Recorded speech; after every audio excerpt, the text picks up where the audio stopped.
Bienvenue sur ma chaîne Titel Livre BD. Salut les amis. Alors aujourd'hui en fait j'ai décidé de faire un vlog lecture BD sur la semaine. J'aime bien en fait le concept par les booktubeuses ou les booktubeurs qui en fait se filment au fur et à mesure qu'ils lisent des bandes dessinées. Donc je me suis dit pourquoi pas essayer le concept. Donc je me lance aujourd'hui. Donc aujourd'hui on est samedi, on est le combien? Le 4 novembre. J'en ai lu une. J'espère en lire plusieurs effectivement durant la semaine. Donc je vais probablement aller jusqu'au vendredi pour pouvoir vous publier la vidéo samedi. On va voir comment je m'organise, mais ça devrait être ça. Donc aujourd'hui j'ai lu une belle surprise. C'est drôle parce qu'en fait effectivement il faut que je fasse descendre ma palle, ça c'est certain, mais j'ai la sensation que sur certaines BD, si je les lis, après j'aurais pu la redécouverte spontanée en fait de leur lecture, parce que j'en attends beaucoup avec plein de guillemets évidemment, mais oui j'ai la sensation effectivement qu'une BD peut être tellement géniale que si finalement je la lis, j'aurais pu la redécouverte. Je sais pas si je suis très claire, mais en tout cas. J'ai lu une bande dessinée aujourd'hui qui est publiée chez Dargaud, qui est de Alexandre Cléris, ou Cléris, je ne sais pas comment ça se prononce, qui s'appelle Feuilles volantes. Ça a été une très belle surprise, effectivement ça pourrait faire partie des bandes dessinées que j'aimerais pouvoir relire sans les avoir jamais lues. Donc il faudrait que je perde la mémoire, puis que je les relise, puis que je perde la mémoire et que je les relise, ça serait le fun parce que ce serait une redécouverte à chaque fois. Dans cette bande dessinée on suit Max, qui est un petit garçon en fait qui vit dans les années 90. On suit un moine copiste qui lui vit en fait au Moyen-Âge. Puis on suit Suzy, qui est une jeune femme en fait qui vit dans les années 2070. Alors, ils sont liés tous les trois en fait par une passion commune, qui est donc l'écriture d'une bande dessinée. Donc Max dessine le moine, qui lui dessine Suzy, qui elle dessine Max en fait. On pourrait penser que la bande dessinée en fait est un petit peu confuse dans les trois époques, mais pas du tout. En fait, on n'est jamais perdu. Les dessins sont vraiment magnifiques. C'est de la belle couleur automnale, j'allais dire. C'est vraiment magnifique. Il y a beaucoup de détails dans la majorité des dessins en fait, comme ceci, ça c'est au Moyen-Âge. Donc il y a beaucoup de détails, des petits personnages, qu'on peut découvrir effectivement dans ce genre de planches là. L'histoire se suit très bien, les personnages sont extrêmement typés, en fait ils ont chacun leur personnalité. Le petit Max en fait il est toujours un petit peu, une estime de lui un petit peu dans les godasses en fait, notamment par rapport à sa passion qu'est la bande dessinée. Le moine copiste laisse plus ou moins aller en fait son habitude d'enluminer et de recopier effectivement des textes pour aller vers une machine qui imprime. Donc lui il découvre vraiment ça. Puis Suzy en fait elle se pose plein de questions effectivement par rapport à son père qui est lui-même auteur de bande dessinée en fait. Donc c'est tout ça c'est emmêlé, moi je trouve ça c'était extrêmement clair. Donc il y a des bulles quand même, comme pour une bande dessinée, mais il y a aussi pas mal de textes, comme vous pouvez voir ici sur cette page-là. Il y a du texte en fait qui raconte l'histoire. Puis tout ça c'est divisé en chapitres. Donc au départ, on commence l'histoire effectivement par chaque histoire indépendante. Puis on va se rendre compte qu'effectivement petit à petit ils sont liés en fait. Donc c'est vraiment une super belle découverte. Ça pourrait être un coup de cœur effectivement. Le dessin n'est pas trop ma tasse de thé, mais encore une fois ça dessert extrêmement bien l'histoire. Puis comme je vous disais c'est planté de détails, donc à la limite je pourrais effectivement le relire et le redécouvrir. Donc ça pourrait être encore une nouvelle découverte. Donc c'est ça, c'est bien ça, c'est samedi, donc j'ai lu ça. Dimanche, demain normalement je fais rien, j'ai pas d'activité extérieure ou genre de choses, donc j'espère pouvoir en lire plusieurs pour pouvoir vous en faire des rubriques. Puis c'est ça, on verra courant de la semaine comment ça se passe. Mais j'ai hâte effectivement de voir combien de bandes dessinées je vais lire, combien de bandes dessinées je vais faire descendre de ma palle, sortir de ma palle plutôt. Puis c'est ça, donc bon vlog. Salut, donc c'est la suite du vlog. On est bien dimanche, on est dimanche 5 novembre, on est en milieu d'après-midi. Nous au Québec on a changé d'heure ce week-end, donc c'est ça, j'ai une heure de plus pour lire. Enfin bref, j'en ai lu deux à date, en milieu d'après-midi, probablement que je vais essayer d'en relire en fait un petit peu dans l'après-midi ou en fin de journée. Que je vais vous présenter tout de suite. C'est des bonnes BD encore une fois que j'ai lues, je suis vraiment sur le cul, j'avoue que... notamment une auquel je m'attendais pas du tout à ce genre d'histoire. La première auquel je m'attendais un petit peu, je me doutais un petit peu que ce serait ce genre-là. C'est chez Dargaud. En fait, c'est scénarisé par Xavier Dorizon et dessiné par Joël Parnotte. C'est une bande dessinée en fait qui date de 2015. Donc ça date déjà depuis un petit moment. Ça s'appelle Le Maître d'Armes. Moi j'ai bien aimé ma lecture. C'est pas un de mes genres de prédilection en bande dessinée. J'aime bien, mais c'est quand même assez violent. Les thèmes abordés sont quand même intéressants parce que ça touche beaucoup à la religion, notamment en fait la dualité qui existait au XVIe siècle en fait entre les protestants, les premiers protestants, donc les huguenots, et les chrétiens finalement. Puis c'est une quête soutenue par deux personnages principaux qui sont pourchassés par des méchants. Il y a des duels à l'épée, il y a qui doit devenir maître d'armes pour le roi en fait François Ier. Donc c'est une très bonne intrigue effectivement d'Horizon, on le présente plus là. Au niveau effectivement scénaristique, il est génial, il a des idées superbes. Le dessin effectivement de Parnotte est génial aussi, évidemment. Parnotte, on le connaît en fait ces derniers temps par, d'ailleurs c'était encore une association avec d'Horizon, c'est Aristophania, en 4 tomes si je ne me trompe pas, que j'ai aussi, que j'ai trouvé absolument génial. Puis donc son dessin est quand même assez, c'est un super beau dessin. On le connaît aussi en fait pour Hong Kong Triade, qui est une... Là par contre cette BD là elle date de 1998 je pense, il y a 3 ou 4 tomes je crois. Ça c'était scénarisé en fait par Vincent Mallier, et à 80 ils ont fait aussi en fait Les Aquanautes, qui était une excellente BD aussi en fait, donc Vincent Mallier et Parnotte en fait. Donc là effectivement cette bande dessinée là en fait il y a de l'aventure, il y a des duels, il y a plein de sang, c'est quand même assez violent. Mais c'est une bonne histoire en fait, ça reste quand même un petit peu en surface effectivement, mais c'est bien documenté. Il y a quand même pas mal le petit côté historique qui est vraiment intéressant. Voilà, juste un extrait de dessin qui est... Regardez-moi cet œil là, si c'est pas merveilleux. J'adore. Donc c'est ça. Mais c'est oui, une belle bande dessinée, assez classique je dirais effectivement pour le genre, mais qui est quand même vraiment intéressante. Le personnage principal, qui est donc le maître d'armes, qui est disons à la retraite, qui a été pris, dont la place a été prise par quelqu'un d'autre, qui est un vrai pas une belle personne, disons. C'est ça. Donc ils sont vraiment en compétition l'un et l'autre. Puis c'est un vrai héros en fait. Ce gars-là, c'est un vrai héros finalement. La fin est chouette. J'aime bien la quatrième de couverture, elle est intéressante aussi. Donc voilà, moi j'ai bien aimé ma lecture, c'est comme je vous dis, c'est pas mon genre de prédilection, mais non, c'est très agréable à lire. En plus, c'est un one-shot, donc l'histoire se termine, puis c'est ça, c'est bien, ça a été une lecture agréable. Alors la deuxième lecture, effectivement, sur laquelle j'ai été quand même pas mal étonnée, je m'attendais pas à ça du tout, je pensais que c'était un western, puis c'est plus un mélange étrange. Donc ça c'est chez Grand Angle, donc collection Grand Angle chez Bambou. C'est scénarisé et dessiné par Duhamel, et ça s'appelle Fausse Piste. J'ai été favorablement étonnée en fait, j'ai beaucoup aimé le scénario. En fait, on suit un type qui est figurant en fait pour un spectacle western depuis 15 ans. Il va se retrouver au chômage en fait après 15 ans d'avoir joué un personnage principal qui est un shérif qui a vécu dans les années 1880 je crois. Et il se retrouve complètement démuni en fait, il se fait même traiter de... tout le monde pense qu'il a une santé mentale parce qu'il se prend vraiment pour le bonhomme en fait, pour le personnage en fait de ces années-là. Puis en fait à la retraite, ses collègues lui offrent un voyage à travers les États-Unis en fait, notamment avec une halte à Las Vegas. Puis en fait on suit son parcours, puis ça part un peu en vrille. Parce que dans le groupe de touristes qui visitent effectivement les États-Unis, il y a des frappadingues, dont lui effectivement qui peut être un peu particulier. Mais c'est une belle histoire de gens quand même si ça reste un petit peu en surface, mais c'est quand même intéressant. Juste pour vous montrer effectivement, voilà ce que ça donne. Donc c'est ce type-là en fait qu'on va suivre tout au long de l'histoire. Le dessin est chouette, le dessin est vraiment chouette. Avec cette double page là, regardez-moi ça si c'est pas magnifique. Moi je trouve ça merveilleux, il faudrait que je puisse arriver à enlever mes doigts, mais c'est ça. c'est super beau.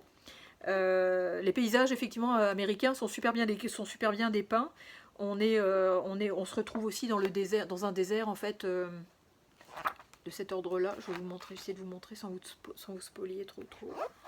Comme ça, par exemple. On se retrouve vraiment effectivement dans les grandes chaleurs et dans les températures absolument torrides, disons. On va aussi atterrir à Los Angeles. Ça aussi, je peux vous montrer ça, c'est tellement beau. Double page aussi. Hop, le Grand Canyon.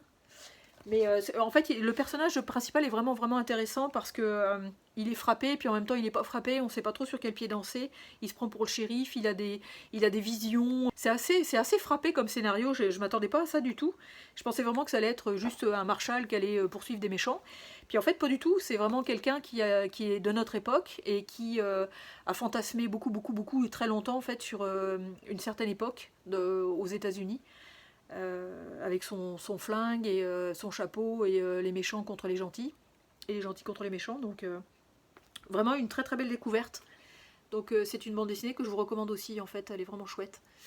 Donc voilà pour les 2 bandes dessinées que j'ai lues dimanche. On va voir si je me refais une petite vidéo effectivement plus en fin de soirée, donc ce sera pas la même lumière, hein. D'autant qu'à 4h30 il va faire nuit, mais c'est ça. Donc on continue le vlog. Salut. Salut les amis. Alors suite du vlog. Je pense qu'il risque de durer sur 2 semaines, finalement pas. Je clôturerai pas ça en fait vendredi dans 2 jours parce qu'on est mercredi. Parce que j'attends encore des commandes à arriver et puis j'ai lu quelques BD mais sans plus, donc j'aimerais ça pouvoir en lire un petit peu plus pour pouvoir vous en présenter plus. Du plus. C'est ça. Donc aujourd'hui en fait on va se faire un petit unboxing. Pour une fois, c'est un book haul unboxing finalement. J'ai reçu une commande de Momox hier et aujourd'hui, donc on va déballer ça ensemble. J'ai déjà ouvert le bidule parce que sinon ça fait trop de bruit puis ça dure trop longtemps. Mais bon, là je continue en fait ma collectionnite aiguë des BD en fait scénarisés par Yves H, qui est donc le fils de Herman qui lui dessine. Donc là on parle de The Girl from Ipanema, donc c'est chez Le Lombard. C'est encore en fait je pense un... Où est-ce qu'il y a... Voilà. Au pied du célèbre Hollywood Sign qui surplombe Los Angeles, on vient de trouver le corps atrocement mutilé de la jeune Dorothy Knoll. La veille avec son amie la starlette Jennifer Shapiro, elle devait passer la soirée chez George Scarpa, le parrain de la mafia locale. Ron Chavez, un flic chicano à la volonté tenace, se lance sur la piste de Jennifer qui a été vraisemblablement témoin du meurtre de Dorothy.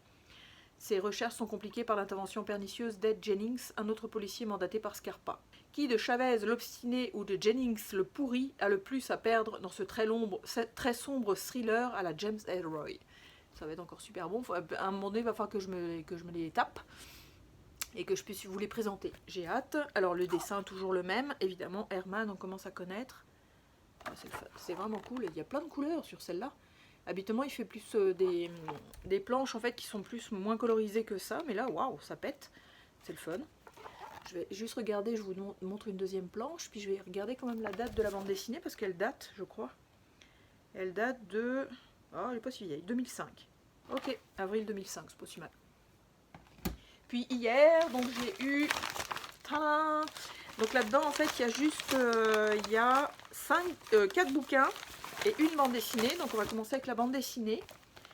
Là, on est sur Casterman Noir, donc la collection Rivage, je pense. C'est, alors, adapté du roman de Bud Schulberg, par George Van Lihout en dessin et Rodolphe en scénario. Rodolphe, on le connaît avec d'autres bandes dessinées qui ont quand même du poids. Rodolphe en scénario, il est quand même assez béton. Puis c'est du noir et blanc et ça s'appelle Sur les quais. Donc c'est cette petite collection-là, c'est mou. C'est une BD qui date de... je ne sais pas si je vais retrouver la date par exemple.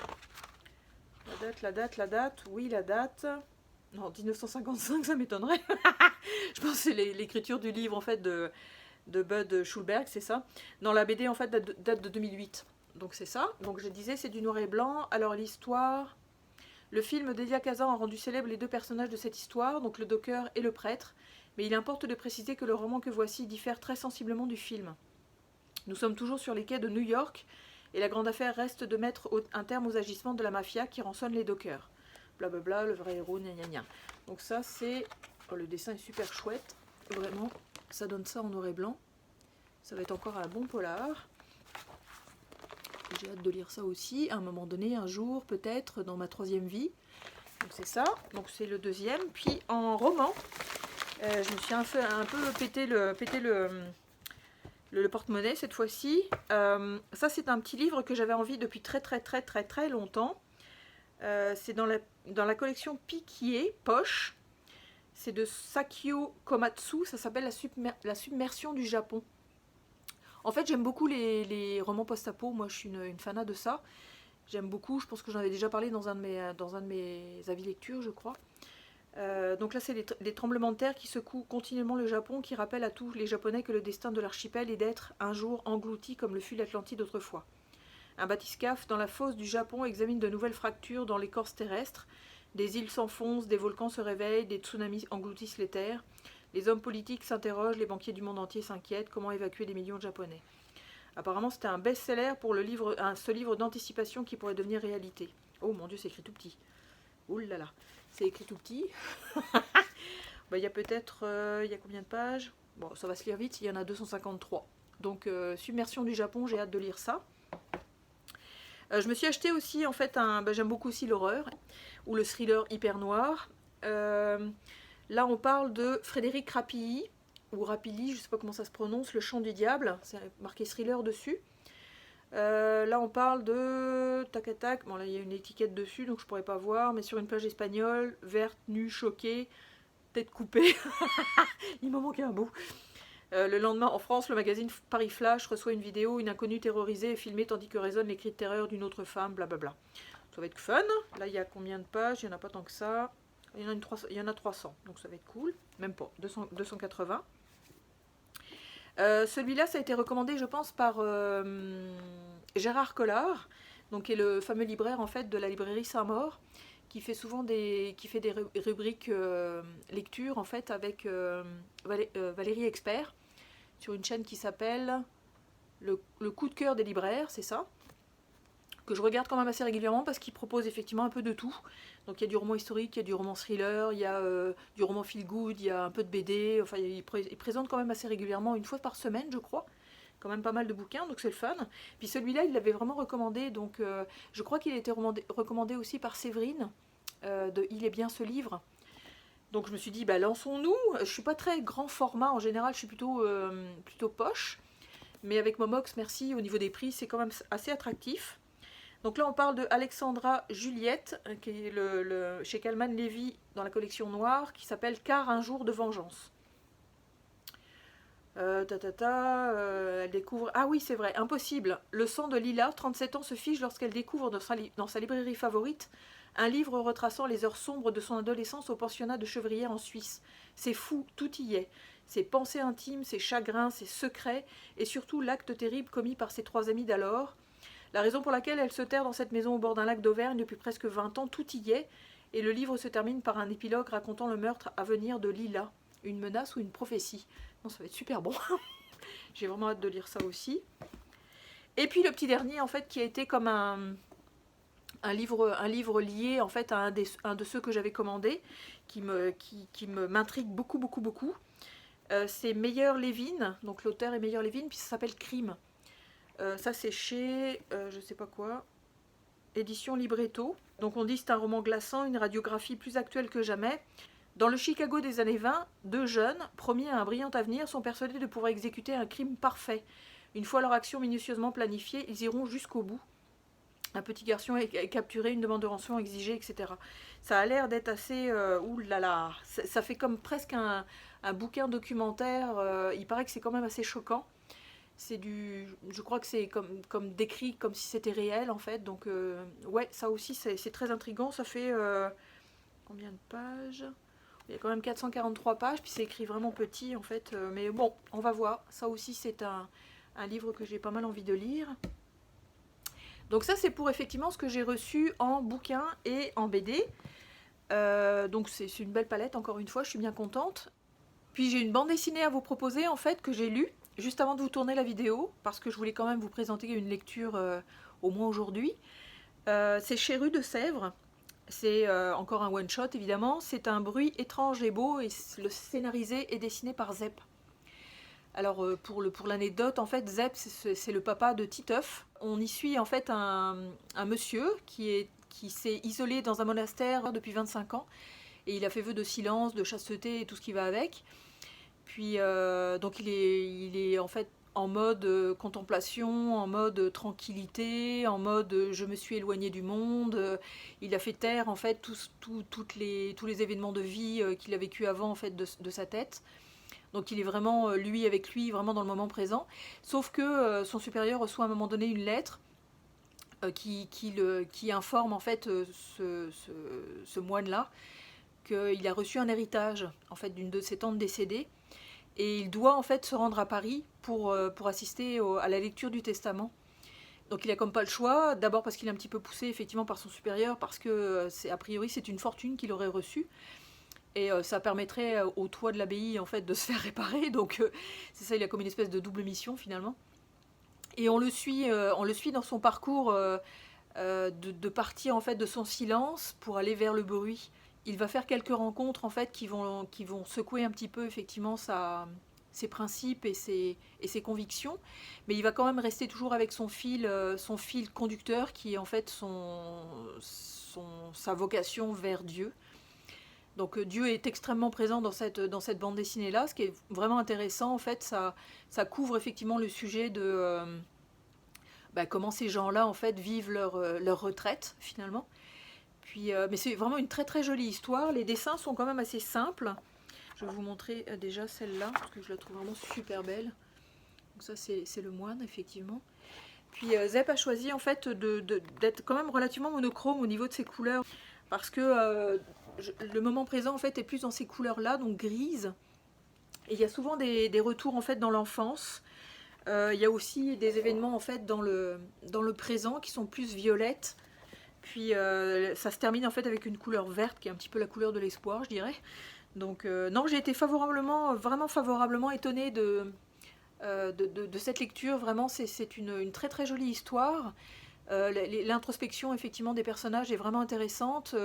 Le respect, la douceur, enfin tout ça c'est vraiment bien peint. J'avais lu à une époque en fait un autre one shot de lui, de Zep en fait qui s'appelait Paris 21-19, pour laquelle j'ai moins accroché. C'était sur un scénario effectivement de Zep, mais c'était un dessin de Bertaille. Mais le scénario m'a moins emballé. Alors celui-là par contre, ouais, pour cette BD là, c'est une bande dessinée que je vous recommande en fait. Donc voilà pour ce petit passage dans vos maisons. Donc je vais vous souhaiter, moi c'est une belle soirée parce que c'est le soir, et puis souhaitez une bonne soirée, et puis vous me retrouvez dans quelques secondes, mais moi je vous retrouverai probablement dans quelques jours. Donc à tantôt. Salut. Alors on est samedi soir. Et je vous reprends en fait pour vous faire part de quelques lectures que j'ai faites, puis des réceptions de bouquins aussi que j'ai eues. On va démarrer en fait avec une bande dessinée qui m'a pas trop accroché, mais dont j'ai bien aimé la lecture, mais sans plus. Je ne l'ai pas physiquement parce que je l'ai emprunté à la bibliothèque, puis je l'ai déjà rendu. Donc là, il faut mon petit papier effectivement pour vous donner les auteurs et tout. On parle de Chez le Lombard. C'est Néphilim, c'est un tome 1. Donc c'est scénarisé par David Duza et Sylvain Runberg. Les dessins sont faits par Stéphane et Juliette Créti. Et les couleurs en fait sont de Elvire de Coq. Donc là en fait on parle d'un western avec un aspect fantastique. Le dessin j'ai adoré. Le dessin est vraiment très très beau. Se prête vraiment à l'histoire par les couleurs, par les paysages, par les sites, vraiment par le dessin aussi des batailles et tout ça, parce que en fait on est en western mais en 1864. Donc là on parle de on est au cœur de la guerre de sécession, donc soldats nordistes contre soldats sudistes. Dans cette histoire on va suivre un groupe de soldats noirs qui va être attribué en fait à une équipe de scientifiques qui est en recherche en fait d'un truc dans une grotte quelconque. En fait c'est là où le fantastique embarque. Donc ils les accompagnent, ils sont contraints et forcés. Puis il y a plein de batailles, il y a de la vengeance. Les soldats noirs en fait attaquent à un moment donné effectivement un convoi sudiste pour leur piquer la bouffe parce que les soldats ont pu à manger. Puis finalement ça se retourne contre eux, ils vont être poursuivis, en tout cas c'est tout un truc. Moi, je trouve ça assez classique quand même comme scénario. Le côté fantastique embarque plutôt vers la fin. Enfin, on a une vague idée en cours de route, mais ça devient beaucoup plus concret vers la fin. Ce qui peut m'inciter effectivement à lire le tome 2 pour voir ce qui peut s'y passer. Mais j'ai pas trop accroché en fait malheureusement à l'histoire, que j'ai trouvé assez vengeresse, assez... je dirais c'était assez mêlé effectivement entre le côté scientifique qui va vers quelque chose de bizarre, puis c'est cette troupe de soldats noirs en fait euh, dont les situations montrent toujours qu'ils ne sont pas considérés par les blancs. C'est effectivement extrêmement important de le savoir, de savoir que à cette époque-là, la lutte américaine, c'était ça aussi, la libération des esclaves. Mais j'ai pas trouvé que ça donnait un plus à l'histoire, c'était pas, ça faisait juste une équipe de bras cassés en plus, puis c'est ça. Donc j'ai pas trop accroché. Mais je vais probablement quand même lire le tome 2, voire le tome 3, le 4, je sais pas où ça s'arrête encore une fois, mais pour voir où s'en va l'histoire, surtout fantastique, parce que ça a l'air un peu bizarre. Donc c'est ça. Donc ça, c'était ma première bande dessinée. La deuxième bande dessinée, en fait, que j'ai achetée, et que dès que je l'ai reçue, je l'ai lue. L'achat a été provoqué, en fait, par un film que j'ai vu sur Netflix, qui s'appelle Old. Donc c'est de Shaya Malan, j'ai toujours du mal à le prononcer son nom. Donc Shamalayan, c'est ça? Non, Shamalayan, oui c'est ça. Non, Shaya Malan. Ah, en tout cas. Que ceux qui ne se sont jamais plantés me lancent la première bière, parce que vraiment, pourtant je me suis entraînée avant la vidéo, mais là c'est comme wouhou. En tout cas, il s'appelle Night. Mais je pense que c'est Shaya Malan. En tout cas. Donc c'est une histoire en fait un petit peu fantastico bizarre. J'ai bien aimé le film, c'est un très bon divertissement. Puis à la fin, dans le générique, en fait, quand j'ai vu tirer 2, je me suis dit, voyons donc. En fait, je me suis rendu compte que c'est tiré d'une bande dessinée que je voulais m'acheter depuis un petit bout de temps et sur laquelle j'ai encore procrastiné. Enfin, genre, faut que je me l'achète, puis j'en ai quand même 12 millions à acheter avant. Puis du coup, comme j'ai bien aimé le film, je me suis dit, il faut absolument que je me procure la bande dessinée. Donc, j'ai acheté Château de sable, donc c'est dans la collection Atrabile, et c'est scénarisé par Pierre-Oscar Lévy et dessiné par Frédéric Peters. Donc, et dans le film et dans le bouquin, on suit 13 personnes qui se retrouvent en fait prisonnières d'une plage qui est entourée en fait de rochers. Il y a la mer devant et les rochers dans le dos. Ils se rendent compte qu'ils ne peuvent pas partir de cette plage, c'est physiquement impossible. Donc déjà l'intrigue de départ est assez space là, enfin c'est intriguant beaucoup. Puis ils vont s'en rendre compte en fait au fur et à mesure qu'ils avancent à se connaître et tout ça, qu'ils vieillissent extrêmement vite. On va suivre 3 générations de personnes, puis heureusement 3 générations, parce que si ça avait été une génération, ça se serait vite terminé. Donc 3 générations, donc la bande dessinée et le film effectivement abordent les thèmes de la vie, la mort, la panique, la peur, les interrogations, le côté scientifique, fantastique. Donc c'est vraiment, non, c'est une excellente intrigue, vraiment.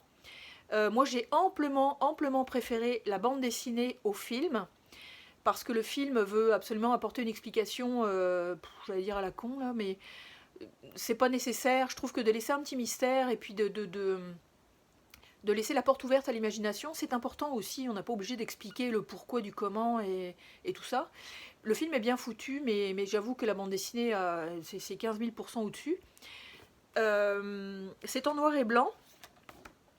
Donc ça donne ceci. Donc c'est en noir et blanc. Le crayonné est vraiment intéressant. Frédéric Peters, il va falloir que je m'achète d'autres bandes dessinées parce que j'aime beaucoup sa patte. Donc ça aborde aussi, enfin la bande dessinée aborde aussi en fait la découverte de la sexualité, le vieillissement. Les caractères s'affinent au fur et à mesure effectivement que les gens vieillissent. Puis ça aborde la mort, comme j'ai déjà dit. Puis c'est vraiment une excellente BD. Les personnages sont extrêmement bien typés aussi, on les reconnaît bien, on les comprend. Moi j'ai beaucoup aimé ma lecture, ça frôle vraiment en fait le coup de cœur. Le seul truc un peu négatif, en fait, je me suis un petit peu dépêchée à l'acheter. Puis j'ai acheté en fait l'édition, je pense c'est 2022 ou 2023, qui a été réimprimée. Parce que la bande dessinée à l'origine en fait date de 2010 Et je préfère à 15 000 % encore une fois la couverture de l'édition de 2010. Je pense qu'il y avait une autre édition aussi en 2013 qui porte la même couverture. Puis mon Dieu, parce que ça je trouve ça c'est trop violent en fait. C'est vraiment criard, c'est trop jaune. Enfin c'est dommage parce qu'effectivement la couverture de la première édition, elle est comment je dirais, elle est très intrigante, puis elle est belle aussi, en fait elle est dans les couleurs pastel bleu, comme vous pouvez voir en fait, je mets l'incruste effectivement par-dessus celle-là. Donc mais c'est pas grave, enfin je veux dire l'intérieur c'est la même chose. L'histoire est tout aussi bonne que ce soit avec une couverture flashy ou une couverture toute douce. Donc non, c'est une bande dessinée que je vous recommande vraiment beaucoup. Vous pouvez aller voir le film aussi, c'est quand même assez distrayant et divertissant, donc c'est quand même le fun, mais sans plus. Moi j'ai amplement préféré la BD. Et puis en roman, j'ai enfin terminé, donc aussi bibliothèque, donc je l'ai plus en main, mais j'ai aussi terminé un bouquin que j'ai mis quand même un petit temps à terminer, c'est Le Gang des rêves de Luca Di Fulvio. Donc j'ai beaucoup aimé la lecture, effectivement. Dans ce roman, en fait, on suit 2, 3, 4, 5, 6, 7 personnages au fur et à mesure où le temps avance. On est dans les années 20, ça se passe à New York. Au départ, on suit Cheta, donc une jeune Italienne, qui va partir d'Italie pour migrer à New York, en fait, pour tenter sa chance avec le rêve américain. Puis elle part, en fait, avec son fils, qu'elle a eu très jeune. Puis, en fait, ils sont confrontés à plein d'obstacles, plein d'emmerdes, plein de choses négatives, plein de difficultés, enfin bref. Mais elle garde toujours son optimisme. En fait, elle est assez fascinante comme personnage. C'est une petite nana en fait vraiment mignonne comme tout. Donc son fils va grandir parce qu'on est aussi effectivement entre les années 1912, je crois qu'elle part.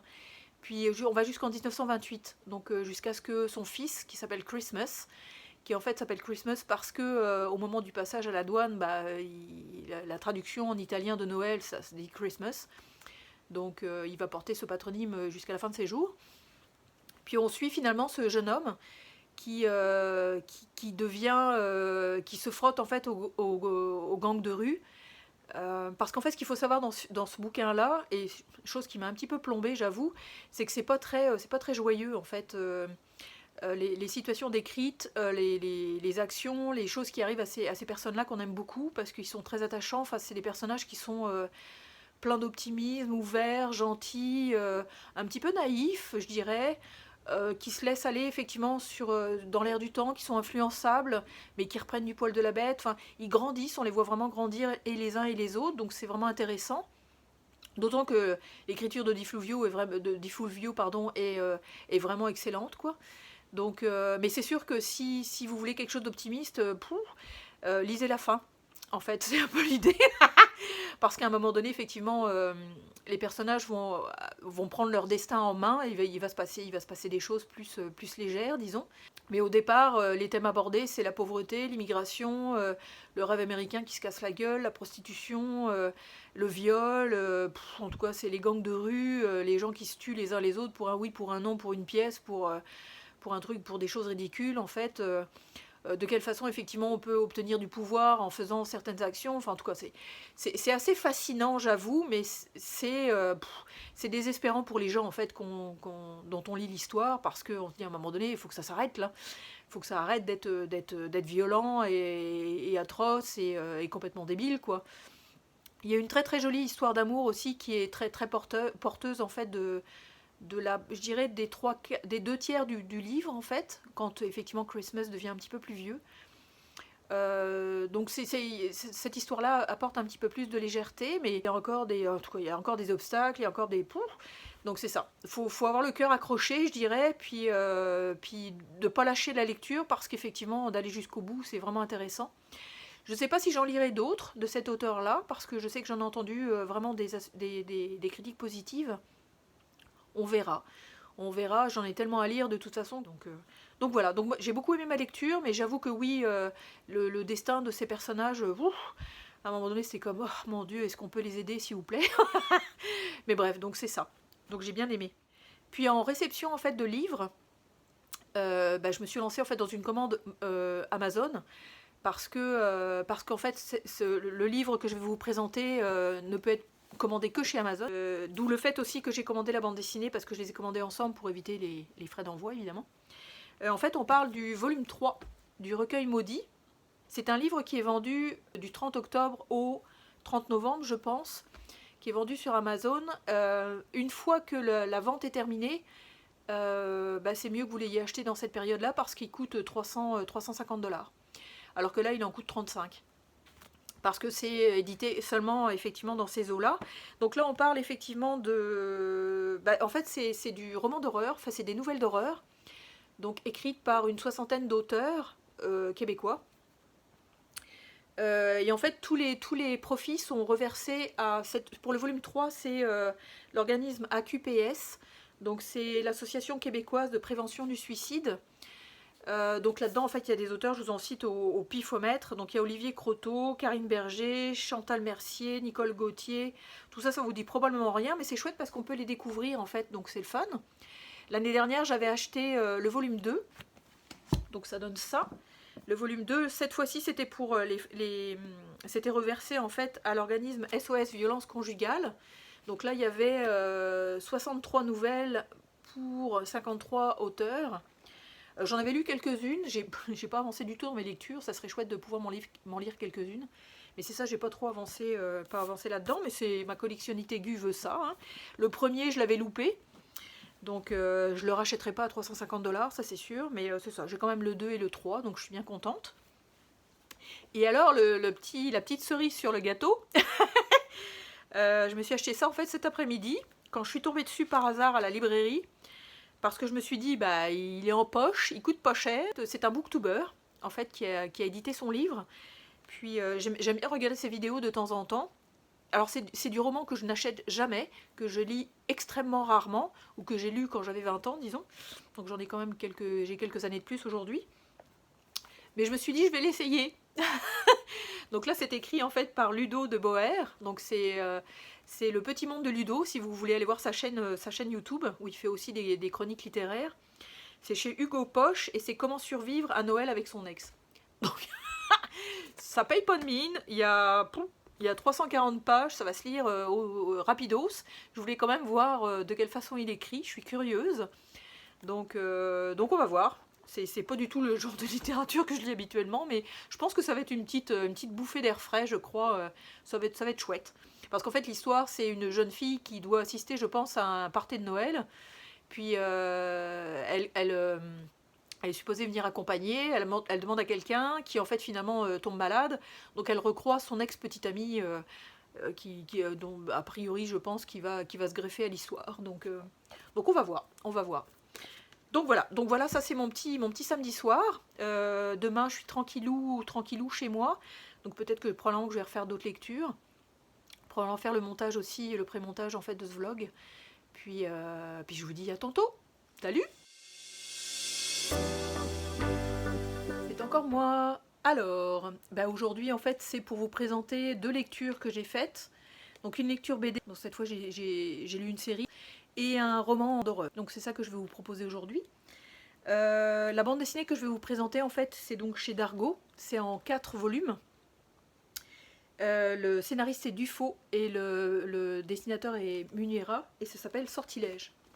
Donc livre 1, livre 2, livre 3 et livre 4. Alors là-dedans, dans cette bande dessinée là, en fait on parle de ces deux-là, plus quelques personnages autour évidemment. En fait c'est une fable. C'est plein de légendes, plein de sorcières, plein d'ogres, plein de personnages étranges, plein de magie. En fait, c'est un très très très très très chouette univers, vraiment. J'ai beaucoup aimé.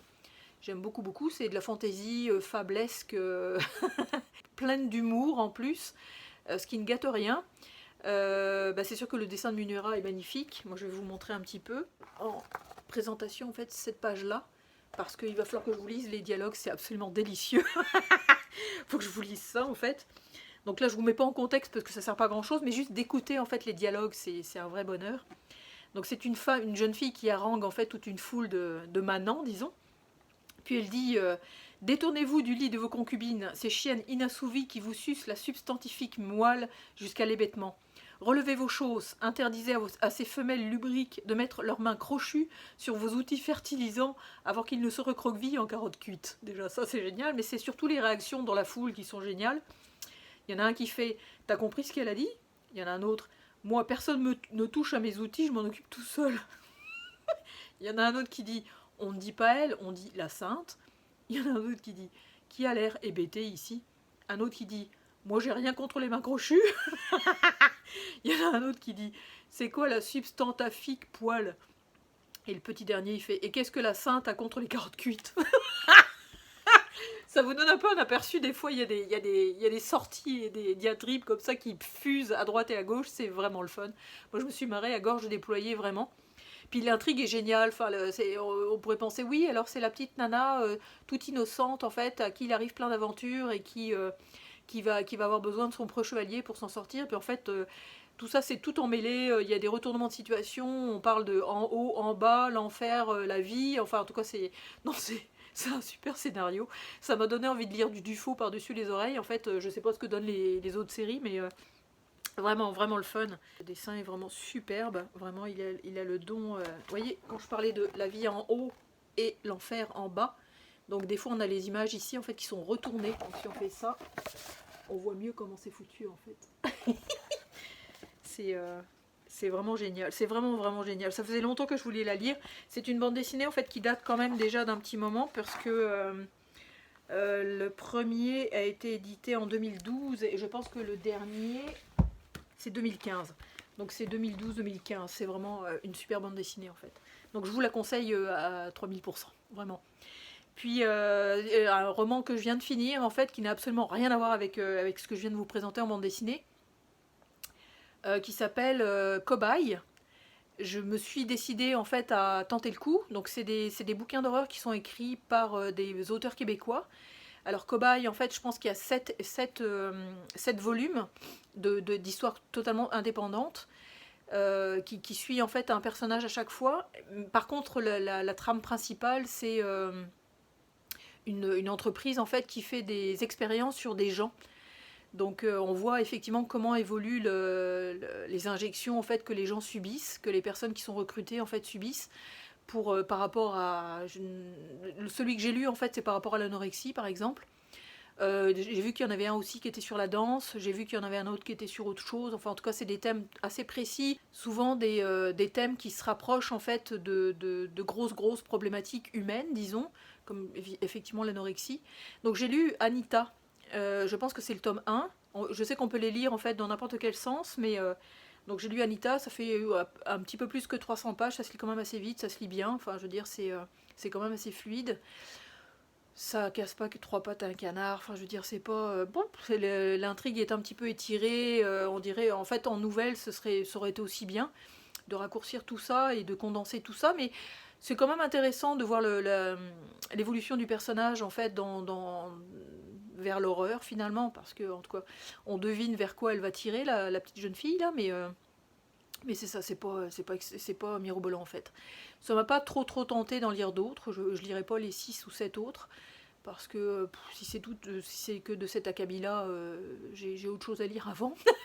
Ça c'est sûr. Par contre si vous les avez lus, si vous avez lu les cobayes, en fait ça m'intéresserait de savoir lequel vous avez préféré. Parce que si c'est pas Anita, ben, je le lirai probablement, j'essaierai de voir ce que ça donne en fait sur un autre mode avec un autre auteur, parce que ce sont des auteurs différents aussi qui font chaque histoire. Donc voilà, c'était mon petit côté lecture. Je vais bientôt terminer le vlog, je pense à la prochaine vidéo. J'attends encore des bouquins à arriver, donc je vous ferai probablement un book haul de ces réceptions-là. Puis je clôturerai en fait le vlog après ça. Donc on se retrouve dans quelques secondes. Salut!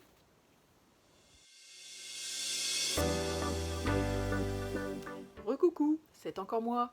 Donc ça va être effectivement la dernière partie de mon vlog où j'ai en fait 2 romans à vous présenter. J'ai une petite réception BD, puis une BD que j'aurai lue. Donc c'est ça, c'est parti mon kiki. Le premier bouquin dont je vais vous parler en fait je l'ai lu sur liseuse. Donc c'est un roman policier qui est écrit en fait par Estelle Tarot. Ça s'appelle L'Impasse. me souviens plus du tout, j'ai vu cette référence-là, en fait, si c'est par un booktuber ou par la bibliothèque ou par un lien Google, enfin je sais plus là, mais en tout cas. Bref, en tout cas, je l'ai lu, c'est une 250 pages, je pense, ou 300 pages à peu près. Puis ça raconte l'histoire, en fait, d'une impasse. Tadam, surprenant, hein. Mais effectivement, c'est plus l'interaction entre plusieurs personnages qui habitent tous dans une impasse. Va y avoir un meurtre assez sanglant. Il y a vraiment des personnages qui sont intéressants.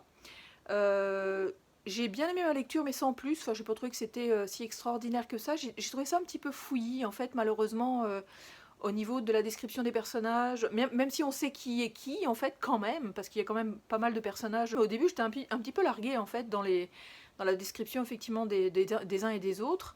Puis, mais il y a un petit garçon qui est extrêmement intéressant à suivre, qui a pas mal de hauts et de bas. Le fait que j'ai pas trop accroché en fait sur ma lecture, c'est parce que en fait c'est un truc très con, mais dans les dialogues il y avait beaucoup de points d'exclamation, c'est-à-dire que même une phrase banale en fait avec un point d'exclamation au bout qui a rien à faire là, ça donne tout de suite une proportion un peu grande. Donc moi ça m'a extrêmement gênée. Enfin j'ai trouvé qu'ils étaient tout le temps en train de gueuler en fait. Ils étaient tout le temps à s'exclamer finalement. Puis j'ai trouvé que c'était trop en fait. Donc ça m'a pas mal gênée dans ma lecture, j'avoue. Puis les personnages sont quand même assez typés. Puis assez stéréotypés même, je dirais. Donc l'intrigue de base est pas si mal. Enfin, il y a un meurtre, puis il faut que ce soit résolu par un flic en fait qui revient sur les lieux où il a grandi. Donc ça c'est un petit peu classique aussi, mais c'est ça. J'ai pas trop accroché à ma lecture, mais je l'ai quand même lu jusqu'au bout parce que je voulais savoir ce qui se passerait. Puis ça n'a pas été une surprise la fin, donc c'est ça. Donc ça c'est pour ma première lecture sur liseuse. Ma deuxième lecture a été aussi surprenante. C'est un livre que je vous ai présenté en fait au début du vlog, là, parce que j'ai dû le recevoir via Momox. Et je l'ai lu en fait dans la foulée. C'est rare que je fasse ça. Souvent je les entasse puis je les lis 2 ans plus tard. Mais celui-là en fait ça faisait un bout de temps que je voulais le lire, donc je me suis lancée dedans. C'est écrit par Sakiyo Komatsu. Ça s'appelle La submersion du Japon. Donc c'est un petit roman, c'est quand même assez petit, ça fait quand même 250 pages, c'est écrit petit, donc c'est ça fait une bonne moyenne de lecture quand même. On y suit des scientifiques qui s'aperçoivent que le Japon va bientôt être submergé. Donc en fait c'est un petit peu lourd comme lecture, parce qu'il y a beaucoup de détails, ça part vers le côté politique, vers le côté scientifique. On suit quand même des personnages d'un bout à l'autre de l'histoire, ce qui donne un fil rouge finalement par rapport aux décisions que doivent prendre les politiques pour effectivement savoir comment évacuer le Japon finalement, parce qu'ils savent à peu près quand est-ce que tout ce qui est scientifico, plaques tectoniques et tout ça, ça explose en fait, donc ils savent à peu près le temps, donc ils veulent essayer effectivement d'expatrier dans plein de pays, je pense que c'est 100 millions, 100 millions, ouais 100 millions je crois de Japonais. Ce qui leur pose énormément de problèmes, parce qu'effectivement, déplacer 100 000 personnes, à la limite oui, mais 100 millions de personnes, c'est complètement fou, quoi. Donc c'est intéressant, c'est vraiment intéressant comme façon de voir la chose. J'ai bien aimé ma lecture, vraiment, parce que c'est une excellente analyse, d'où effectivement le petit commentaire à l'arrière qui dit un best-seller pour ce livre d'anticipation qui pourrait devenir réalité. Ça sonne vraiment réalité, en fait, c'est surprenant. On peut voir effectivement les réactions des politiques, des premiers ministres qui essayent de négocier avec les autres pays comme l'Australie ou comme l'Amérique ou la Chine pour essayer que ces pays-là récupèrent les réfugiés japonais. Puis on va jusqu'au bout, c'est-à-dire qu'on va vraiment en tout cas, jusqu'au bout de l'histoire finalement. C'est vraiment une histoire intéressante que je vous conseille. En plus c'est une écriture qui est toujours un petit peu particulière, je trouve, une écriture japonaise ou asiatique en tout cas. Parce qu'il y a toujours cette discrétion, cette nuance en fait dans les sentiments, dans la façon de se comporter, dans la façon de raisonner aussi. Il y a vraiment, on est quand même oriental et occidental en fait. Il y a quand même un écart entre les deux. On a vraiment une grosse différence en fait de comportement. Donc moi je trouve ça intéressant effectivement de voir ça du côté japonais, de comment subir une catastrophe et comment s'en sortir finalement. Donc c'est une petite lecture que j'ai faite, que j'ai beaucoup aimée. Donc voilà. Ensuite, en réception de BD, en fait, j'en ai reçu 4. Je vais vous présenter les 3 que j'ai pas lus, parce qu'il y en a une autre que j'ai lue. Je vais commencer avec mes suites, en fait, mes continuations de séries. Donc la première en fait que j'ai commencé via Momox un petit peu en vrac parce que j'avais acheté le 2, 3, le 5, le 6 et j'ai racheté le 1 puis là c'est le 4. Puis le 4 je l'ai acheté en fait à la librairie donc il est tout neuf. Donc c'est le numéro 4 en fait de la série Saga. Donc scénarisé et dessiné par Fiona Staples et Brian K. Vaughan. Donc c'est chez Urban Indies. Je peux pas trop vous en parler en fait c'est vraiment du... je peux vous montrer quelques images quand même. Donc ça se présente comme ceci. C'est cool, je l'avais même pas ouvert, donc même la reliure est en train de craquer. Parce qu'elle se détend. Donc ça donne ça, je m'excuse pour les reflets. Je filme de nuit, donc c'est ça, j'ai plein de lumière autour de moi. Donc c'est ça, donc j'avais lu le premier, puis j'avais été emballée par l'histoire, donc je me lance dans la suite, puis je pense qu'il y a 11 épisodes, donc enfin 11 volumes. Donc pour l'instant j'en ai 6. J'attends encore le numéro 3 par Momox, puis c'est ça. Donc à voir. Une autre série en fait que j'avais commencé aussi en fait avec les premiers volumes, que j'avais pas continué parce que j'attends toujours que Momox baisse les prix, puis ça baisse pas les prix, donc finalement je l'ai acheté à la librairie. Malheureusement le numéro 4 est arrivé avant le numéro 3. Donc là on parle de la série en fait qui s'appelle She, qui est donc scénarisée par Zidrou et dessinée par Homs, H-O-M-S. Puis ça c'est chez Dargo. J'ai pas commencé en fait du tout la lecture de cette série là parce que je sais que le premier cycle est du tome 1 au tome 4. Il me manque encore le tome 3, donc il va falloir que je l'attende encore, qui devrait aussi arriver, mais via la librairie. Je les ai commandés neufs finalement. Donc ça aussi j'ai hâte parce qu'il y a de très très bonnes critiques. Puis le petit dernier aussi que je suis ravie, j'ai commandé ça en librairie, je sais pas moi, il y a 4-5 jours, puis 2 jours plus tard je l'avais, donc je suis super contente. Souvent il y a beaucoup de délais en fait malheureusement, entre le moment où la BD est disponible en France et le moment où ça arrive au Québec. Mais alors là ça a pris aucun temps. C'est, alors je me souviens du titre, c'est l'extraordinaire traversée de Julius Crèvecoeur, donc ça c'est, alors... scénarisé par Julian Vologe et Shandy, et les dessins et couleurs sont de Shandy en fait. Donc ça se présente comme ceci, c'est dans la collection Sarbacane. J'avais été intriguée parce que d'abord les dessins me paraissent vraiment chouettes comme tout, puis parce que j'ai quand même une certaine sensibilité au dessin, si je n'accroche pas au dessin, j'ai des fois du mal à m'accrocher à l'histoire, mais là, le dessin paraît vraiment vraiment chouette. Là, je pense que ça parle en fait d'un n'est pas Sherlock qui veut. Ça commence comme ça en fait avec une petite phrase à l'arrière. Puis c'est Julius Crèvecoeur, ce rêve grand détective, mais n'enquête que sur des affaires d'infidélité qui lui rapportent à peine de quoi se loger dans un appartement sous les combles, dans le quartier chinois d'Hambourg. Ainsi, quand il reçoit la proposition aussi inespérée que mystérieuse de mener une enquête sur le paquebot SS Freiheit, qui emmène des milliers de migrants européens vers le Nouveau Monde, il y voit la promesse d'une aventure et peut-être le tremplin tant attendu pour faire décoller sa carrière. Mais quand Julius monte à bord, le capitaine semble vouloir l'éviter à tout prix, lui et ses questions. J'ai vraiment hâte de lire ça parce que ça a l'air d'être vraiment vraiment chouette. Il y avait des belles critiques aussi, le dessin est vraiment magnifique, j'adore. Ça sort un petit peu de l'ordinaire, je trouve, au niveau de la patte graphique, mais puis effectivement les couleurs sont quand même assez discrètes. Non, ça a l'air très chouette. Je pense qu'on va encore croiser des personnages vraiment, vraiment intéressants. Puis, donc voilà pour les 3 réceptions BD. Donc la 4e que j'ai reçue en même temps, effectivement commandée à la librairie, et qui m'a fait me marrer comme une baleine. C'est donc aussitôt reçu, aussitôt lu finalement. J'étais vraiment curieuse de savoir ce que ça donnait. Alors ça c'est donc scénarisé, il ne faut pas que je me trompe entre les deux. Scénarisé, dessiné par Ryan Oatley. Donc ça c'est dans la collection Comics Initiative. Et c'est Grizzly Shark. C'est c'est indescriptible. C'est extrêmement marrant. En fait cet auteur-là, ils ont fait un brainstorming à un moment donné. Je pense qu'il était bourré avec un de ses potes auteurs aussi de bande dessinée. Puis ils avaient comme inventé une histoire à la con en fait. Avec un requin qui se balade dans les forêts, comme un grizzly finalement. Puis l'autre pote en fait avait pondu une histoire à propos d'un grizzly mais qui se prend pour un requin en fait. Donc mais c'est sûr que c'est des sanglants là parce qu'ils bouffent tout et n'importe quoi. Donc il y a un des 2 auteurs qui a été jusqu'au bout de l'idée et qui a vraiment dessiné et tout. En fait il était jusqu'au bout donc ça donne ça. C'est vraiment drôle. Ça a que quelques pages en fait, quelques pages.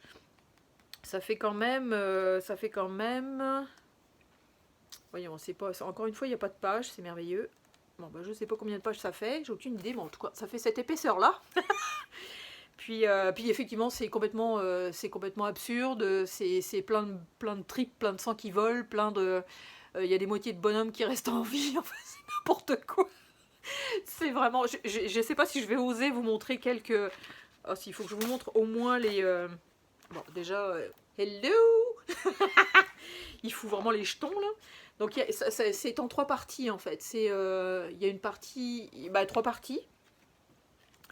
Je vais essayer de retrouver l'autre. La deuxième partie c'est celle-ci. Donc ça donne ça.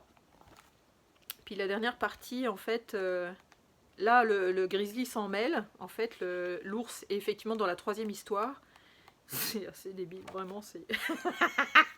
Donc c'est grizzly versus bear. Donc c'est tellement. Mais il y a des traits d'humour, il y a des situations absurdes, je vous dis, il y a des gens qui continuent à vivre alors qu'ils devraient plus. C'est génial. C'est génial. Enfin, moi je sais pas. Si vous aimez le gore, si vous aimez l'humour un peu potache, parce que il y a quand même une histoire là-dedans, même si effectivement il y a des gens qui disparaissent, puis que c'est les uns derrière les autres finalement. Mais il y a une petite histoire en fait qui paye pas de mine, mais c'est surtout pour le dessin, pour le sang qui gicle, en tout cas, il y a une réplique moi qui me ravit toujours, en fait c'est munch munch. Je vous expliquerai pas ce que c'est, vous avez juste à le lire en fait. Non, c'est vraiment le fun, je me suis vraiment marrée. Donc voilà pour ce vlog qui j'espère vous aura plu. Je commence à m'habituer un petit peu effectivement au format, j'aime beaucoup ça, le fait ça m'encourage aussi à lire plus régulièrement, puis peut-être effectivement à me lancer dans des lectures plus rapidement que ce que j'aurais planifié finalement. Donc ça veut pas dire que peut-être un vlog par mois, enfin un vlog tous les 2 mois, un vlog toutes les 2 semaines, j'ai aucune idée, enfin, moi je me laisse vraiment bercer par l'air du temps. Puis, mais tout ce que j'espère, c'est que ça vous aura plu. Donc n'hésitez pas, si vous débarquez sur la chaîne, effectivement, à vous abonner. Ça fait toujours plaisir de voir le petit chiffre d'abonnés qui augmente. Je dis petit chiffre parce que pour l'instant, je suis en petit chiffre. Ça fait juste 3 mois et demi. Hein. Mais c'est toujours le fun, en fait. Je pense que j'aurai toujours cette conclusion-là, quasiment, en fait, à chacune de mes vidéos. Parce que c'est vraiment, vraiment, vraiment agréable de pouvoir lire toujours ces petits bonheurs, en fait, pleines de couleurs, d'histoires touchante, complètement tarée comme Grizzly. En tout cas, c'est vraiment le fun à vous tourner tout ça. Vraiment le fun de voir vos réactions aussi. N'hésitez pas à liker, à commenter aussi. Si Grizzly Shark, vous l'avez lu, n'hésitez pas à me le dire. Parce que vraiment, enfin en tout cas, j'espère que vous vous serez marrés aussi. Puis c'est ça, j'aime ça, le système du vlog aussi, parce que je peux mêler effectivement BD et roman. Donc ça aussi, c'est chouette comme tout. Puis voilà, donc on va se souhaiter d'excellentes lectures BD, de bonnes lectures romans aussi. Puis je vous dis à très bientôt. Salut!